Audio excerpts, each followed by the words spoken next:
Le Zoom Echo. Avec vous, Emmanuel Dutheil, Bruno Le Maire va présenter une taxe sur les géants de l'Internet après-demain au Conseil des ministres. Vous en connaissez les contours. Quelles sont les entreprises concernées?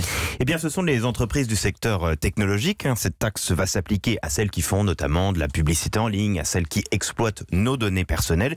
Pour avoir à payer cette taxe de 3% sur le chiffre d'affaires, ces entreprises doivent faire plus de 750 millions d'euros de chiffre d'affaires au niveau mondial. C'est-à-dire qu'on parle quand même vraiment de grosses structures internationales et réaliser, parce qu'il faut quand même bien travailler un peu en France, un chiffre d'affaires minimum de 25 millions d'euros en France. Alors là, ce seuil est volontairement très peu élevé parce que ces grosses entreprises visées, comme Google, Apple, Amazon, mais aussi par exemple le chinois Alibaba, ont tendance à minimiser un tant soit peu leurs revenus en France en localisant une partie de leur chiffre d'affaires dans des pays où la fiscalité est un poil plus clémente. Aucune entreprise française concernée? Eh bien si, et c'est ça qui peut paraître complètement fou avec cette taxe. Le but de cette taxe, c'est de faire payer ces grands groupes multimilliardaires qui paient moins d'impôts en France qu'une boulangerie ou qu'un laitier du Quercy, comme le rappelait ce week-end Bruno Le Maire.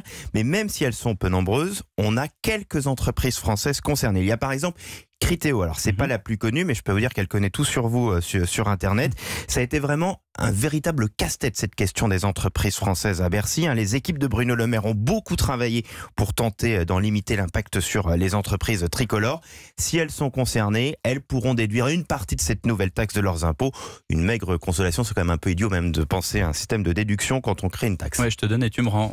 On sait combien cette taxe doit rapporter? Eh bien, Bruno Le Maire espère arriver rapidement à 500 millions d'euros par an, mais ce ne sera pas au minimum avant l'an prochain, puis c'est quand même un peu du doigt mouillé. On ne sait pas vraiment la part de chiffre d'affaires que ces géants comme Google ou Apple vont continuer à réaliser en France, car c'est quand même bien ça le grand problème. On est un petit peu seul. Bruno Le Maire espère que ça va créer un effet d'entraînement en Europe, mais c'est très compliqué. Les pays scandinaves notamment sont totalement opposés à l'idée d'une telle taxe. En tout cas, après les échecs retentissants de la semaine dernière sur le dossier Ascoval, sur Ford, il faut quand même voir la dimension très politique de cette décision. C'est une manière de répondre pour le gouvernement à la crise de Gilets jaunes, puisque les Gilets jaunes demandent plus d'équité, notamment fiscale. Merci pour le Zoom Echo signé Emmanuel Dutheil.